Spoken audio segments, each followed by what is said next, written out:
So welcome. Today we have the pleasure to have Pascal Van Hentenryck here and Afzal Siddiqui that are here for the PhD defense of Christos. And we thought that would be nice that they are given the chance to share about what they are doing. And so Pascal picked this work on gas-aware unit commitment, and then I introduce Afzal when it is turn. I have a formal bio for Pascal. Sorry, you sent it. That's last time. I can give the informal bio. Pascal is Belgian originally, and he graduated from Namur. He's an expert in optimization and operation research, with quite a long period in Brown and then in Australia. Now he's back in the US, and he settled in Atlanta in Georgia Tech. You have many contributions in different fields. I think Pascal has an interest that is increasing with energy. And so, yeah, gas, convex relaxation, etc., and differential privacy. So you have, I don't know, up to 40, 45 minutes as you wish.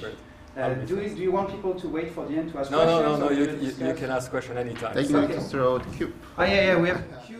You have the cube, yeah. So it's like being at the summer school. You have the throw the cube. Go, Pascal. So good morning. So I just came in, so my brain is fried. So what I suggest is that if you have easy question, I'll answer them, and otherwise Christos will take the too difficult one. So I'm very, very happy to be here because Christos' thesis is amazing. This is somewhat related to what he's doing. You'll see some connections, obviously, because this is also gas and electricity. And so I'm very happy to be able to present this today. So this is work which is very recent with one of my PhD students, Gwen. She is also amazing. So I'm gonna start by giving you the motivation behind the work. So this is obviously based on the US market, so it's a bit different from what is happening in Europe. The US people don't like the European market, and I'm sure the Europeans don't like the US market, but this is really dedicated to the problems that are arising inside the UN market. Then I'll give you the high-level overview of the problem, so essentially how we model the problem. So I'm going to stay very high level, such that even if you fall asleep, or I fall asleep in the second part of the talk, you at least have the main motivation.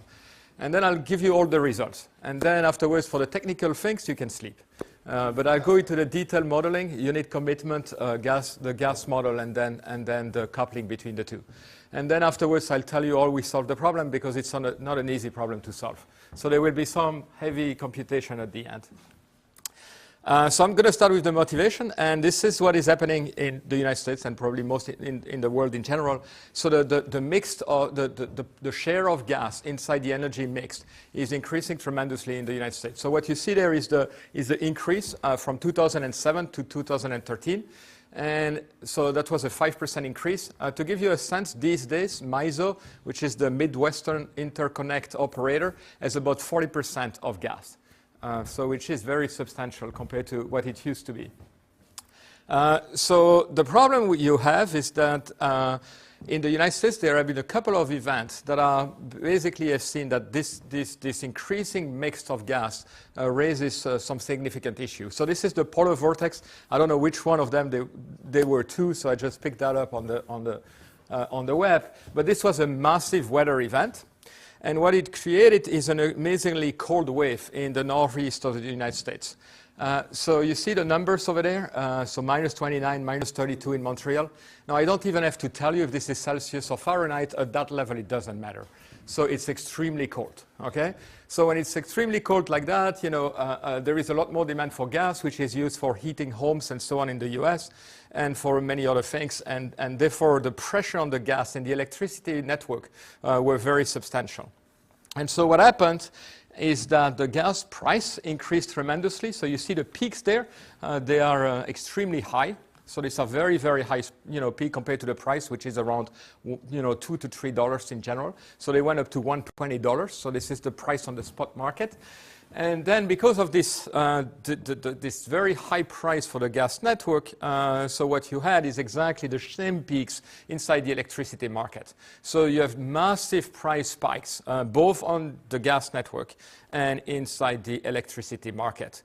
And so when you have prices like this, it raises a number of issues for the generators who are basically fuel, gas-based. So so what happened is essentially that a lot of the generators were kind of, normally they should have defaulted, but they were forced by the operators to actually buy the gas at all cost. Okay, and so these are some of the analysis that happened after. So you can see that the generators were unable to get the gas. The gas pipeline was congested. So it's very interesting. So this is analysis afterwards, and also the recognition by everyone that there was this very risky dependency now between the gas and the electricity markets. This raised the level of the Federal Energy Regulation Committee, and what they said is that we have to work more closely to actually synchronize the two markets, which are completely decoupled in the United States. Okay, so this is what is motivating us. Okay, so we basically started working on this 3 years ago. We are very slow. And so we started saying, okay, how can we address this? So what are the possible ways such that we avoid these peaks? And as you saw here, one of the things that they were telling you is that the gas pipeline was completely congested. Okay, so to give you more feedback, there was enough gas, but you just couldn't get the gas at the right place at the right time. Okay, so when you have something like this, what do you do? What did we do? We said, okay, can we actually expand the gas network for actually making sure that these peaks don't happen? So we took 2 years. We wrote this beautiful paper, and essentially the conclusions were extremely disappointing because essentially what we concluded is that if you wanted to actually avoid these peaks, you had to make such a big investment in the gas pipeline infrastructure that it would be completely impractical. So the cost of having this peak was small compared to the cost of expanding the gas pipelines and making sure that you could actually ship the gas at the right place at the right time. So it was like, wow, okay, so we have this paper, but the results are not what we expected. We haven't solved the problem at all. Okay, right? Okay, so the next step was saying, okay, so how can we address that? And we said, well, the only way we could, start addressing this problem was by looking at operations. And as you know, the unit commitment problem in the United States is completely disconnected with the gas network. And so what we wondered is that can you actually make the unit commitment aware of what is happening on the gas market? But once again, we don't want to integrate the two markets because they will never be integrated in the United States. That's not going to happen. Okay, can we do something which is practical, but at the same time give awareness to the electricity system of what is happening in the gas network? And that's what we started to look at. All right, no questions? Okay, so this is the high overview of the problem. So this is what is happening inside the market in the United States for gas and electricity. So you start by the bits which are given by the generators for the electricity market. And then you basically have the unit commitment which is happening. The unit commitment is going to decide the electricity price. And then the generators, when they are committed to, are going to try to procure the gas inside the gas network, inside the gas market, typically the spot market. So the spot market is going to give you this natural gas price. And then obviously the generators are going to compare the price that they get on the spot market and the price that they had in the bids. And if the price of the gas market is higher than the bids, the price in the bids that they have, obviously that's going to give them invalid bids. They would lose money, so they typically would default. What I told you what happened in the polar vortex is that the regulator actually forced them to actually buy the gas at that price. But normally these bids are invalid, and therefore you are in a situation where you don't have enough generators committed and you cannot even serve the electricity market. Okay, so that's the problem. Okay, so how do we address this? So the idea that we had is that we don't want this invalid bid to happen. Can we make sure that the bids are always going to be valid? Okay, so what we want to do is to change the unit commitment decisions such that you take into account the gas market and you don't get into situations where the generators cannot procure the gas at the right price. Okay, yes, Pierre. So here you say by design. Sorry. So you say that by design you want to change the unit commitment so that it's gas aware, but what if the regulators say you have to upgrade your offering methodology and you have to upgrade to some kind of change constraint for the procurement of gas, and then we solve it this way? Would that be a benchmark or? So you could do that. You could do that. So the key point. So the way we thought about this is that there is nothing that prevent the. So in a sense, what you are saying is that. So the way we are looking at this is that we change the way the unit commitment is working. So currently the unit commitment is completely blind to what is happening inside the gas network. And we say, why can't we just have the unit commitment, look at the generators, and if two generators are more or less the same, take one which would be robust with respect to the gas network. Now you could do a chance constraints modeling, and this would be very interesting to compare. My guess is that if you do a chance constraints, you are going to be in the one, you are going to be in the, in the you are going to be, these events are so rare that you're going to be in this 1%. And so that's going to be what's going to happen. But we could look into that. We did something which is simply, okay, look at what is happening in the gas network and try to essentially get the right bits, instead of having bits that are maybe a little bit more economical when you are looking at them independently. Okay. You see what I mean? So what you're going to do is change a little bit the location of the generators which are going to be committed. Okay. You see what I mean? Yeah. So you're basically changing the commitment decision such that you're robust against what can happen in the gas network. And what I'm going to show you when I show you the results is that the effect is very dramatic. Mm-hmm. So we are very happy with those results. I mean, this is very exciting for us because it's a very small change, but well, I mean, conceptually, it's a very small change, but it has a huge impact in practice. Yes? Can you just elaborate? This is for.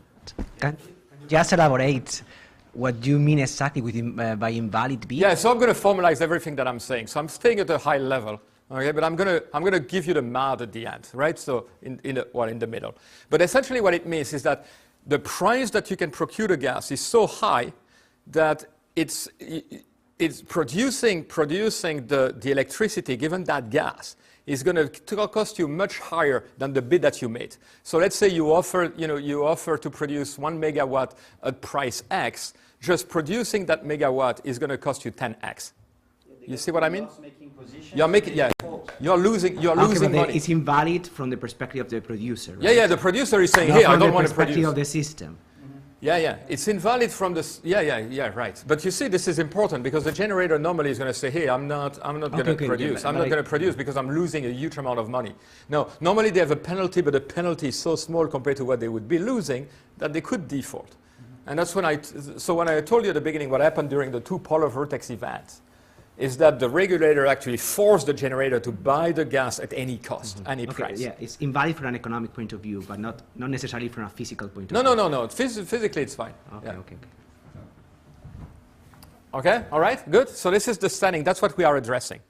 So how are we going to do this? So essentially, the only thing that we are changing is the unit commitment. We're going to model the unit commitment the unit commitment problem is going to be more complicated. So we are still going to use exactly what is being done typically in the United States. So we are going to take a DC power flow. So we have some of the physics, but not all.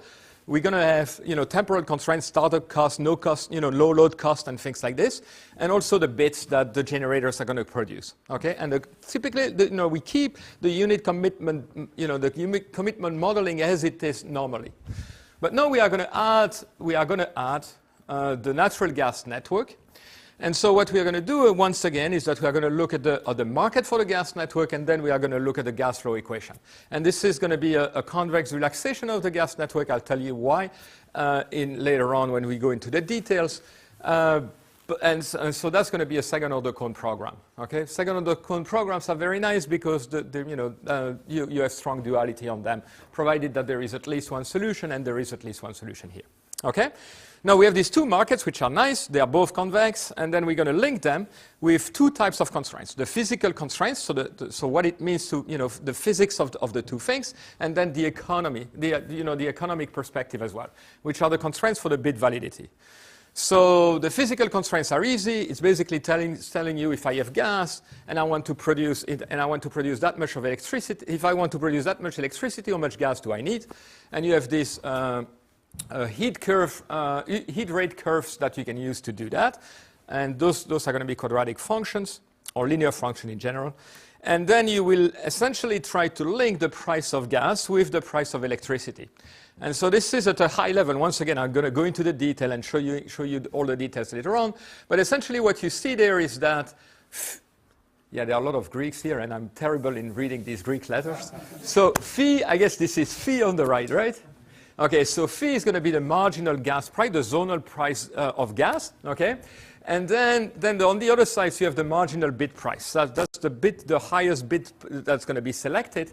And what you want is to make sure that the bit price is actually higher than the marginal gas price. So the price for producing 1 unit of power, given the gas, you want that be lower. When I do that in class, I use the phone and then I phone someone. And then and what we have to make sure is that the price of actually selling that particular unit of gas is higher than the cost of producing. That's the key idea on how we link that. And I'll show you the derivation, but there is no magic there. It's the math is reasonably simple. Okay? So that's what we do. The only thing that I have to tell you now is how do we compute these gas prices? Okay? And so the key idea is that we're going to have, so what we're going to do is we're going to do what is happening in the way that essentially the electricity network is doing that in the United States. So we are going to look at the marginal cost of the gas supply at various points inside the network. Okay, so we are basically going to see, hey, if I would increase the demand at this particular gas junction, what would be the impact on the objective function? So those are the dual variables essentially of the gas model. Okay? So basically, we take so we're going to solve this gas problem, the gas model, and then we're going to take the dual variables for the balance equation, and that's going to give us the gas price, the marginal gas price at the particular junction. Yes? Why is it assumption, not a fact? And why it's approximate, not equality? Because you could say that, first approximation, because we are going to have different zones. It's not just a particular junction. We are basically dividing the region in different zones, which is typically what is happening. Approximation, because not everybody agrees with that particular modeling of price, right? So this is the way this is done in the electricity network. But once again, this is done because you have a linear system. If it's a nonlinear system, which is the case, it's not, you don't have strong duality, so this is not an exact fashion. So this is an assumption that you're making that this is giving you a valid representation. Now, in this particular case, it's not completely valid either. Okay, because the gas network is nonlinear as well and non-convex, but the convex relaxation is extremely close. Therefore, you could say that this is actually a very, very precise approximation. And I will give you some data about this in a moment. Okay, good question. But this is, I mean, I don't think this shocks anyone, but this is, this is still an approximation, right? Okay, so what I'm going to show you is a tri-level model, okay? So I think Christos is going to give you 2-level models later on today, which are very nice, and he's going to put, uncertainty on top of them. So this is a deterministic, but it's a tri-level model. And I'm going to try to give you the intuition behind it. At the top level, these are the commitment decisions. You are going to make sure that you select commitment decisions, which are going to be valid with respect to the bits, okay? And then we'll have a leader-follower Stackelberg game. And why do we have that?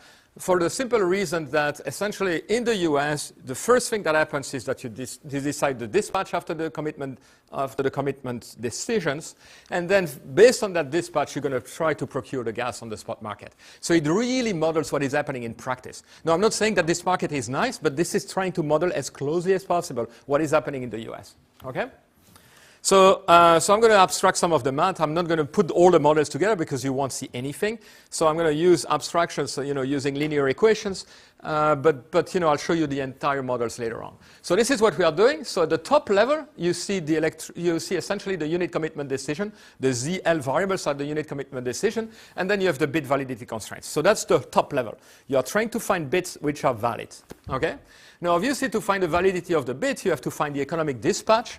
Okay, of the electricity system, and then you have to procure the gas on the gas network. So you see the gas grid constraints there and the gas cost.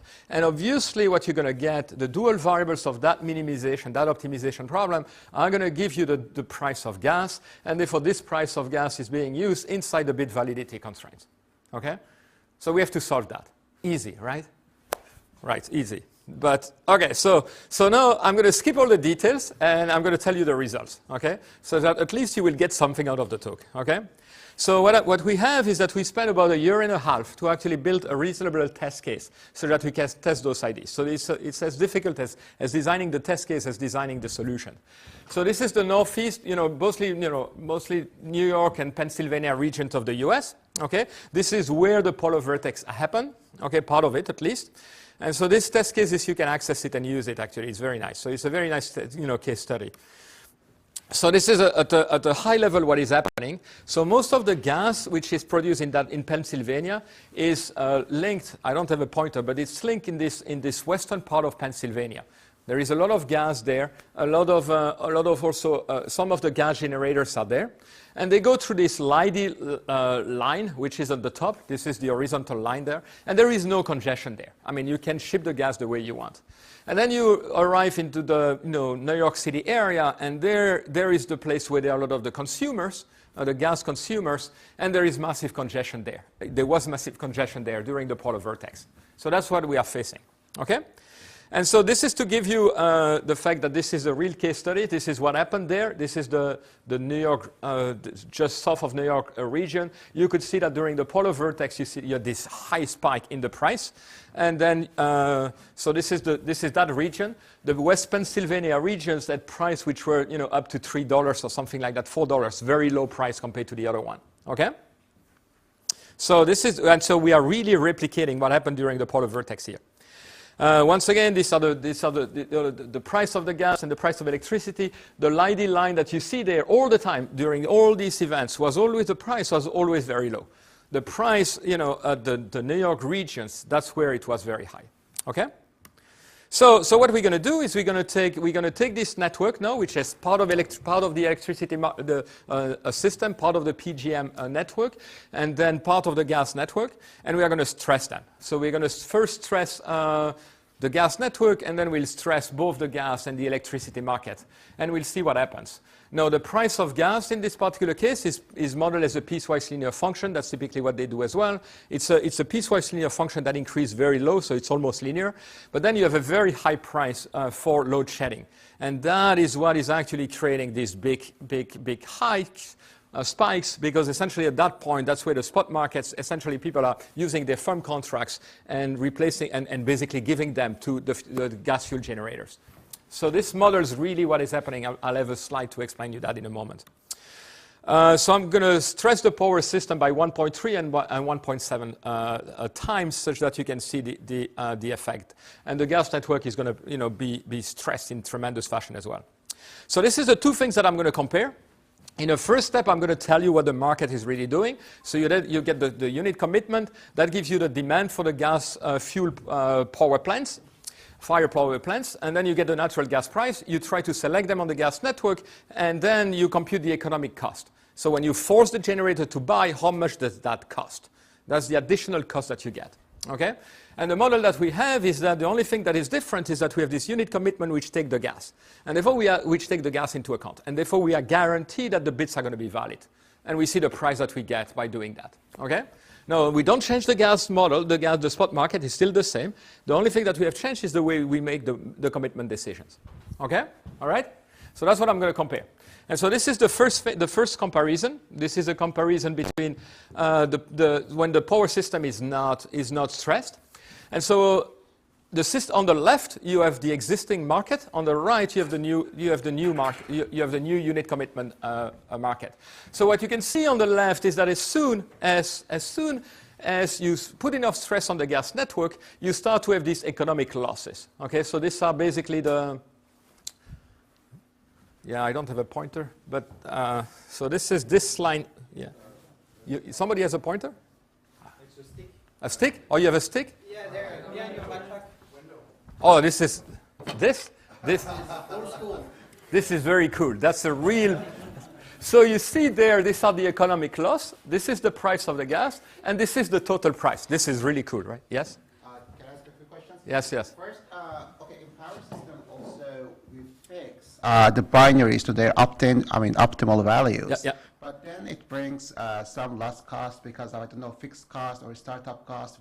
Those are inside the unit commitment. Yeah. So do we have something similar in gas system, and how to make sure that this loss is not because of those things? It's because of invalid bits. No. So we know that. The gas network is much more. I mean, the way it works is that it's much more. I mean, the dynamics is much slower. Right? So you basically, normally the way it's organized in the US is that you have these firm contracts that are there for a very long period of time. And then the only thing that can happen is that on the spot market you can buy some of the gas from this particular this particular firm contract and drive them towards the gas fire generators. That's what you do. Yeah. So there is no real cost of start cost or no load cost and so on. By fixing price, you don't miss any cost to be reflected in price. No, it's not. So the gas market is complicated as well because you have transmission rights and so on. It's a very complicated thing. But I think the abstraction here is very realistic in the sense that this corresponds to what would happen on the spot market where you buy the gas. Okay? So there are no hidden costs, I would say. Okay? And so you see this significant increase in total cost. You see also that we reproduce very nicely what happened during the polar vortex. At some point, the prices are spiking, and they are spiking tremendously. Okay? Now, this is interesting. What you see here is the new system. And first, obviously, the gas price is increasing, but you don't have, all the bits are valid. So you don't pay this economic loss for the generators. Okay? And also what you can see is that the system so when the system becomes congested, it's much later that the prices are starting to increase. Okay? So we make the system much more robust to this congestion. And so this is one of the things which is very interesting. But on the gas side, you see that the prices are going up as, in the same way as they are here. Okay? Later, but they are going up in exactly the same fashion. Okay? So that doesn't mean that we change fundamentally the spot market. At some point, the spot market is going to go banana. Okay? But the key idea here is that we have chosen the generators such that they are much more robust with respect to the congestion in the gas network. Okay? The bits are valid, so therefore the bits are not inducing economic cost, because we selected the wrong generators. Yes, Pierre? Related to the fact now you're choosing generators. Right? Well, yeah, but that's what unit commitment does, right? Sure. But unit commitment normally does that, and it's a free market, say. Yep. So people say, okay, that you chose me, now it's my problem to procure my gas.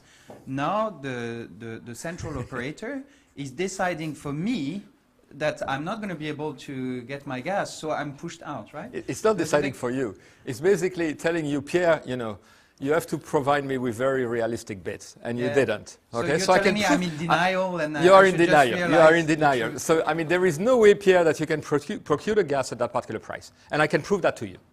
Because I understand what you're saying. I understand. It's a very good question. It's a very good question. The next part of my question was more: do we need to set up a system where you would actually give a sum of money, a lump sum, to say I'm sorry, I'm pushing you away, and get this little coin as an acceptance of my, my feeling sorry for you? I think you could do that. I think this is a very interesting point. So how can we incentivize people to actually accept this? Away. And I agree. And this is one of the things that we want to look into. I mean, because yes, you would absolutely. just add up a small, a low slope linear increase on top of your results, and I don't think it would change much. Exactly, I completely agree. We could actually say, hey, we are giving you something because unfortunately you're at the wrong part of the network at this particular point, given what is happening on the gas network. The point is that this is an optimization problem, right? So we can still convince people that we are doing the right thing. And the model is very realistic about the gas network. Yes? Yeah, just follow up a bit on Pierre's question. And whether we can come up with some products, some market products that can be included in the decision making of the generators, so they don't feel that they are pushed, they are forced to do something. Yeah. So a kind of options, I mean, or more short-term contracts that they are. I'll be very happy to discuss those things with you. Yeah. Absolutely, absolutely. So what I'm telling you is that I would be a generator these days. I would also do bids which corresponds to what you can procure, right? So. They probably don't want to default. But the problem in the US is that the penalty is so small that they will default because the cost of the gas here is so high. It's essentially a matter of information, whether they have the correct information where they are bidding, right? Yeah. So yes, that's correct. That's correct. So you don't know. So it's hard to predict. It's hard to predict the load on the gas network and the load on. Although I think they have a lot of indication, but they have this big spike because of the weather, right? So you can predict to some extent this weather, but I don't think they have the models to do that. And I don't think they have, the model that we solve here is not so easy, right? So you're going to see the complexity when you try to solve it. So I don't think they are capable of solving that model at this point, not in the US. And one last one, since in the very beginning you mentioned that this is due to congestion on the gas side. Right? Yeah. So if you can formulate some kind of transmission rights or storage rights for the Yes, fertilizer. right. So this is good. So then they Yes. are getting paid. They don't care about the congestion. They can hedge against this congestion. Yes, so yes. Then they are not. They don't have invalid bids, right? I mean, they will collect Absolutely. part So, of the absolutely. congestion rate, so they will- Absolutely. One of the solutions to this is also to actually store the gas closer to the gas fuel generators. So this is an issue that I'm very interested in as well. Yeah. And give Okay. them also the hedging tools. Yes, yes, yes. So essentially, what I'm telling you, this is an open problem. I give you a solution that you can implement. No. Are there other solutions long term, like storing the gas close to the generator? Absolutely. Are these solutions that may be actually more practical in 10 years' time? Absolutely. Yes, yes. So can you do that? So what I'm telling you is that we are exploring a variety of options. So we look at expansion planning, and it doesn't work. Then we said, okay, so why don't we look at unit commitment? And what I'm telling you is that it works. Is this the best solution? Storage is another very nice solution that you could do. Absolutely, absolutely. And this is addressing congestion. I mean, you would address congestion in a different way. What I'm telling you is that you can change the commitment decision such that this is not an issue. To a very large extent, it will not become an issue. But you have other solutions as well. What the market is going to choose, I mean, that's up to the market, right? You had a question as well? Yes. Could you use this? You said it doesn't work expanding the network, but could you use it to suggest maybe new generators? Where they should be positioned? Yeah, absolutely, no, absolutely, so- absolutely, So absolutely. it becomes more robust, even when you use the, say, the We could do that. We conventional could tell you unit. this is not advantageous to open a new generators over there. Yes, absolutely. I think one of the things that people didn't realize. So mostly the system in the US are gold-plated. But in this particular case, there are some there are regions of the gas network where there is really congestion. But addressing that congestion right now, using the pipes is way too expensive. So that's what I told you. And you need commitment. We just choose different types of generators. It's interesting the way this is done. Okay. Once again, I think people, we didn't have an understanding of this. I don't think people have an understanding of what is really happening. So they took a couple of years to actually understand that it was due to congestion. They were very surprised by these events. Another question there? Yes. From the way you express it, it's like what you're proposing here is like to help producers somehow not to make bad decisions. So the central operator is acting like a father for producers. We are going to prevent you from making bad decisions. So we are not clearing you. We are not clearing you if you are gonna if this is going to be bad for you. This is going to be bad. So what we can promise is that somebody who would be the optimal solution in the old days. Okay, let's assume that we implement this.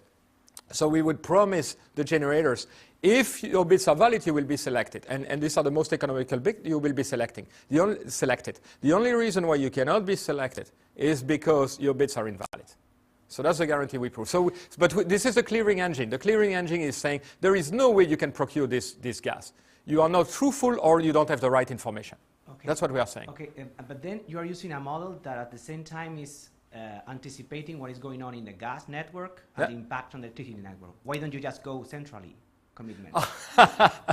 I wish they would. I wish they would. So the point is, it's never going to happen. It's never going to happen. So initially, when we talked about this, we said, hey, we want to propose a unified gas and electricity network. It makes the most sense. But it's never going to happen in the United States. These two markets are always going to be, separated. But here you are assuming that the leader knows what is going on in both. The clearing engine. The clearing engine knows what is going on in both systems. So it's basically, in a sense, essentially centralized.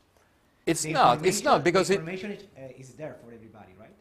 It's basically what the information is mostly there, right? So you mostly know what the pipeline infrastructure is. You mostly know what the demand is, and therefore you can model. Okay, so I don't have exactly, you don't need exactly the pressure everywhere to actually do this. Even if it's an approximation, it's going to be very, very close. So but it's not a centralized market. It's centralized information, but it's not a centralized market. Yeah. I'm assuming that I have the information. With the downside that if this approximation is wrong, who is going to pay for that approximation? I mean, the operator or the producers? No, but the entire system is an approximation, right? So you're doing a DC model anyway. You're assuming that the price is based on the LMPs, and the LMPs are an approximation as well. The whole thing is approximate. So we are much more high fidelity than what is happening now. Yeah. So it's very tough to criticize what we are doing because we are much higher fidelity than anyone else. Yeah, but I mean, now now the producers are the ones making the bad decisions and they have to pay for them. But here, if you do a wrong approximation, will be the electricity operator who is making the bad decision for them. That was my point with the little payment. Yes, so I think you can put a market on top of it, and I love the discussion here because that gives us another direction that actually would address that. And I think you have to understand that we have to start somewhere. Yeah. And so this is the first thing we said. Is it possible to do that? Is actually the system allowing me to make better decisions? We had no clue, right? So we had no clue if we could do this. Okay? Both computationally and from a modeling standpoint. We didn't know if we could actually solve the problem. Remember, we started by trying to do expansion planning. That didn't work. Okay? Then we said, hey, can we do unit commitment? One of the outcomes would have been, hey, that doesn't work either. Then the only option would have been a centralized market or just, using storage or something like this, right? So we are going, so essentially, you should see the NSF proposal that we wrote on this. So it was like, we're going to try this, and then this, and then this, until we find something that works. This was step number 2, okay? And isn't it similar to these maximum gas burn constraints that they have in CAISO, in California ISO? I think they can limit the system operator can limit how much the generators are procuring. Every one of them, they can do that. Okay, yeah. I don't know that. I don't know They have this problem with a big storage. And so they limit what they can procure. This is an artificial constraint, right? Conceptually, yes. Similar to it. It's conceptually similar, but this is also. I mean, this is different, right? Because this is a priori. This is not a market. I mean, we have a market here. We should let Pascal finish. No, but this is good. This is wow, no, but this is going so fast. Okay, good. Okay, so let me show you the next 2 slides, which is basically I'm basically stressing both generators, both the gas network and the electricity network, and then you see exactly the same behavior. But no, the economic loss of the generator is substantial. The gas price is increasing mostly, is steadily. What we have here is, once again, we postpone, okay, and then obviously the price is staying much, much lower, okay. So we have a significant, significant decrease in the price, in the cost of the overall cost of the system. But once again, we see this, this spike on the gas market, the gas market as well, and this is when we have, significant pressure on the power system as well. And you see that this is becoming completely insane. And we managed to keep the price, guys, at a really reasonable level. And also, although the price on the spot market is very, very high.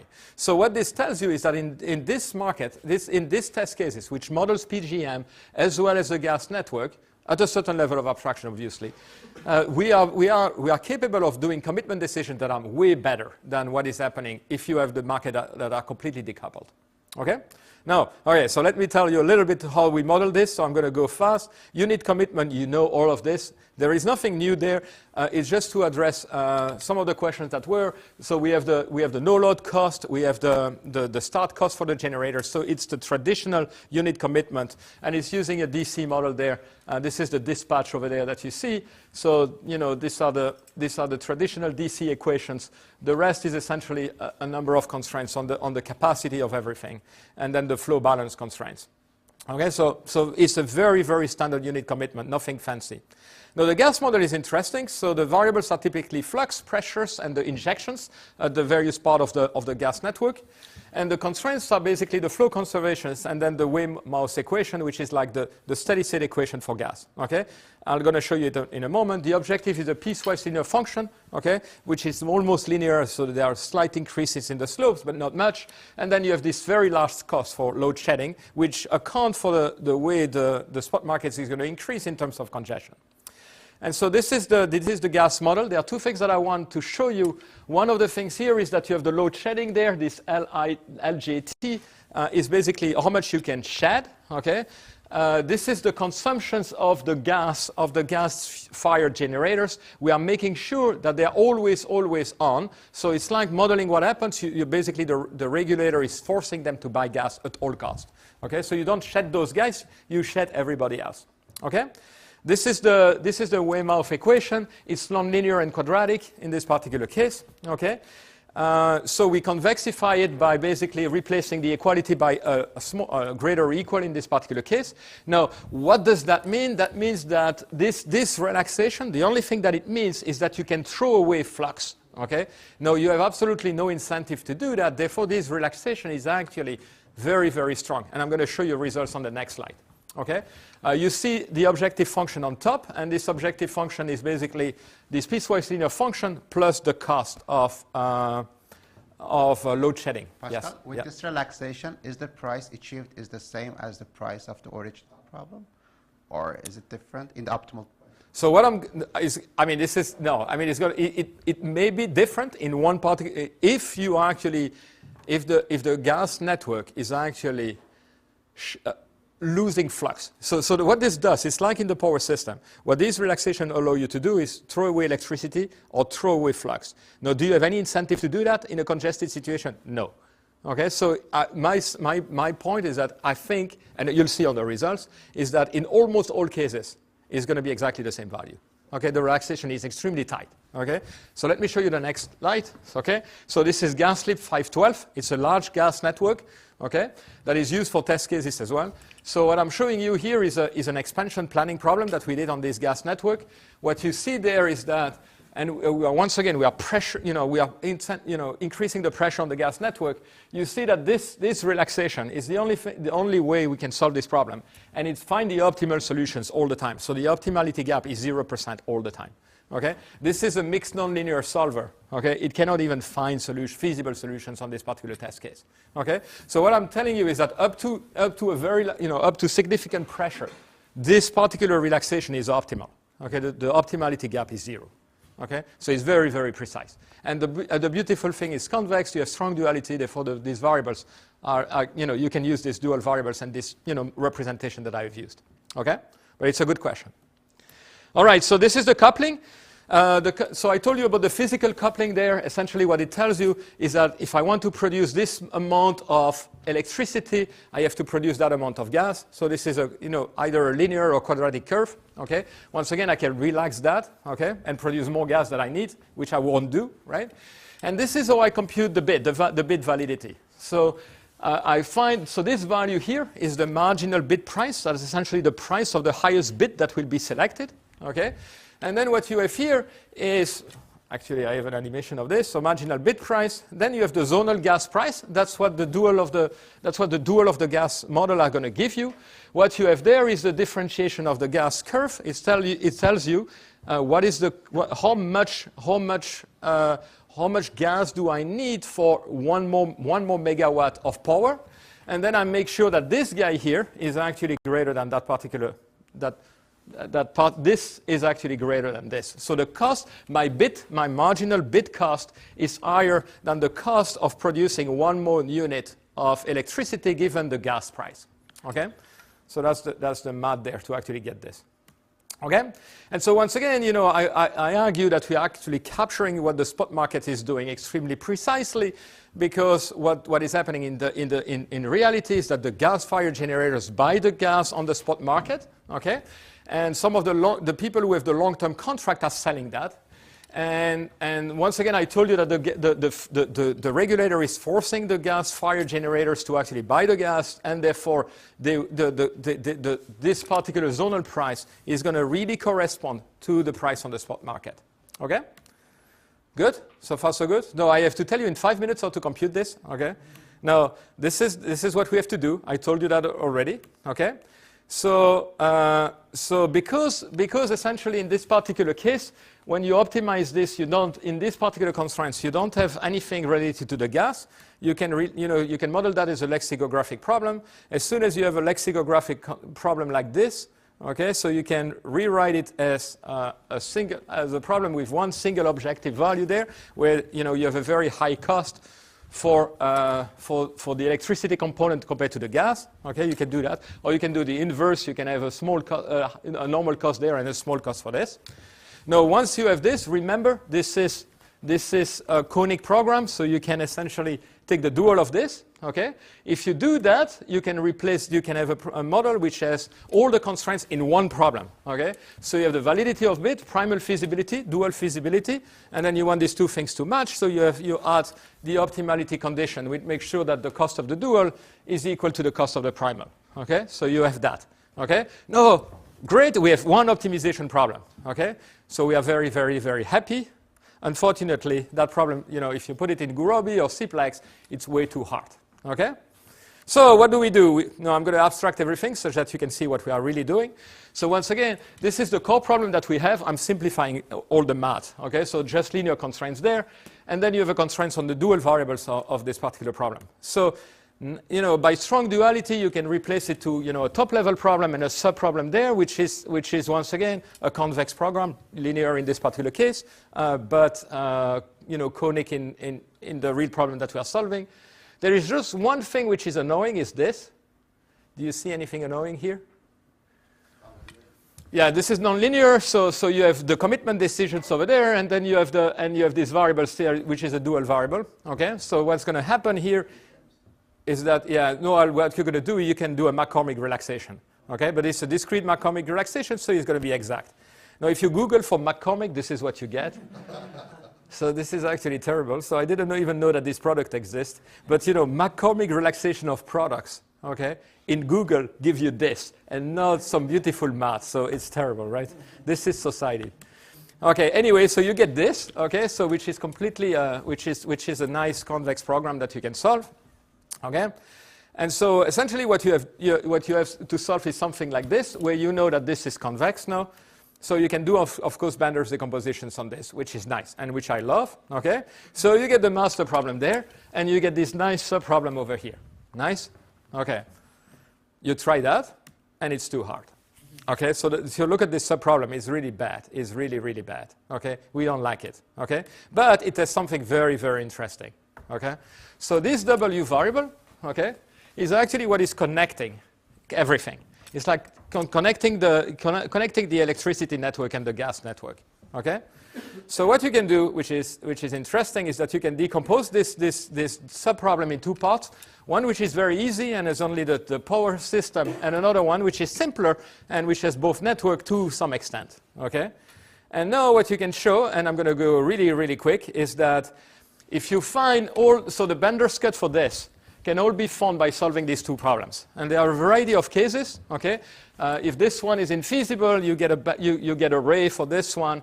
If this one is infeasible, you also get a ray for that one, okay? It's only when, and also if you get this one is feasible, but the objective function of this one is greater than that, you also get a ray for that particular one, and so you get another Bender's cut there. And then the only case which is not trivial is when these two guys are feasible, and then the two objective functions are equal, and then finally you get an optimality cut, and this optimality cut is coming from this particular problem, not the other one, which is very nice. Okay, so I'm skipping all the proofs there, but this is what you get. These are all the Bender's cuts that you can get. Mostly you get feasibility cut here, optimality cut for the first subproblems that I've shown you. This is only the electricity network, and then you have feasibility cuts, which are basically linking the gas and the electricity network. So it's actually pretty nice. And now you can solve the problem. Okay.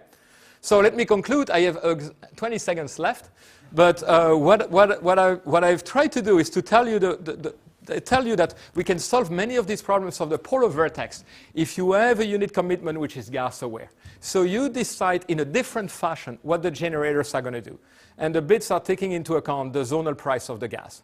Okay, it's a significant benefit for all these polar vertex cases. And the optimization is a bit challenging, but you can reduce it to a Bender's decomposition where you decompose the Benders as well.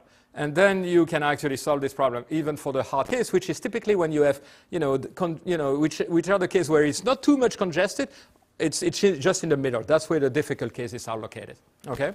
So that's what I wanted to do. So we were very happy with the results because I think they are kind of giving you some new insights on this particular coupling, at least in the United States. And thank you very much for all the questions already.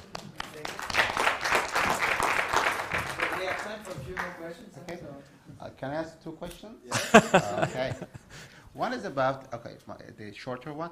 So here, as far as I understand, we don't have line pack modeling and we don't have flow direction. I knew somebody would ask. Yes, but still we are using SOC relaxation. Yeah. And on top of it, we are using McCormick relaxation. Yeah, but exact. The McCormick relaxation is exact. Because it's... because it's discrete variables times continuous variables. Because it's one by... That's always exact. Okay.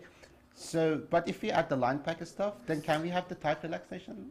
Or no, we will go for a loose relaxation? So I don't know the answer to your question. I think there is nothing that prevents. So what I know. So we worked a lot on gas network. What I know is that I can optimize over the nonlinear problem. Okay. No, I don't know the effect of relaxing that. My only expertise in that area is when we tried to do that for the electricity network, it was a disaster. Yeah. Okay, so I don't know if you can do temporal, if you can model the dynamics of the gas network using the convex relaxation. Okay. That I don't know. My suspicion is that it may not work. This being said, I think what would be very interesting is actually to try to approximate line pack using the, a sequence of steady state models.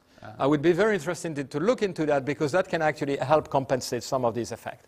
But if the relaxation is exact, can we say that the price is the real price? Yes. But the point is that so what can happen over time? So what happens? Okay. So once again, I haven't tried that on the gas. I have tried that on the electricity network. What is happening when you do that in the electricity network is that when you optimize over time like this, you are basically discretizing time as well. And then essentially what we saw is that inside the electricity system, the voltage would just be very jacked. Everything would be very jacked and not represent really the dynamics. Now, I don't know if this is going to do this on the gas network because the gas network is much more smooth. It's very smooth, actually. These equations are behaving very nicely. So I cannot answer your question. I think we should try. Yeah. And I think we could try on this example because it's reasonable size. Okay, so it's less than the 512. So I think it would be very interesting to do, and then we can start looking at line packing and things like this. But we haven't done that. It's a natural extension. Once again, we had to start from somewhere. You guys are way too sophisticated. Yes. Clarification. You said that the McCormick relaxation is exact because it's a continuous variable. With a discrete variable, yes. But the continuous variable, which type of variable was it? That's the price of gas. That's the price of gas. But you need an upper bound. You need an upper bound. Which yes. upper bound are you using? Oh, we are using essentially the upper bound that we are typically find in the. Like there is a cap in the market? No, there is no cap, but it's not going to go crazy. It's not going to. I mean, so the kind of the polar vortex is like the craziest things that you can get, right? And you took that as a. And so we took that and add some threshold as well, and we are way below. Yeah. Yeah, sure, you need an upper bound. That's the only thing which is annoying with this McCormick. But in this particular case, I mean, at some point, the gas price, it was already incredibly high using this polar vortex. We're just putting a little bit higher than that. My last question. Last question. No, my last question. I don't know. About the bit validity constraint. Yeah. When we add it, okay, we have the cost recovery. It's very nice. No one will lose money at the end. Yeah. But of course, we are getting away from the maximum social welfare or minimum cost. We are changing it. If we didn't have that constraint, okay, we will have a lower system cost, but some generators may get negative profit. Of course, then we can have side payments like what we have in electricity markets in yes. the US. I was reading the other day a report by FERC saying that we go for side payment, but we will not change the social welfare. We would like to have the market as efficient as possible. Yeah. And if needed, okay, we can have side payments. But here, okay, we don't need side payments because everyone will be happy. Their profits are at least zero. But we are getting away from the maximum social welfare point. I would argue that we are not. Actually, we are getting the social market. We are going to get the social welfare. The price in the model that I have is lower than the price you would get because they cannot procure the gas at the right price. They would procure the gas at a much higher price. They would lose money. Not only would they lose money, the overall social cost would be higher. Because they would say... side payment cost you? No side payments. Currently, if you look at my curves, right? So it's a good question, and I'm happy you asked the question because it's really the core of what we are doing here, right? So when you look at this, so this is the cost in the existing system. You force thing, you force generator. You could give them side payment. That's going to increase your cost even more. Okay, we are much lower. Okay, we are much lower in terms of cost because we are making the right decisions. We are making the right decision because we have more information. Okay, so we have the social welfare cost.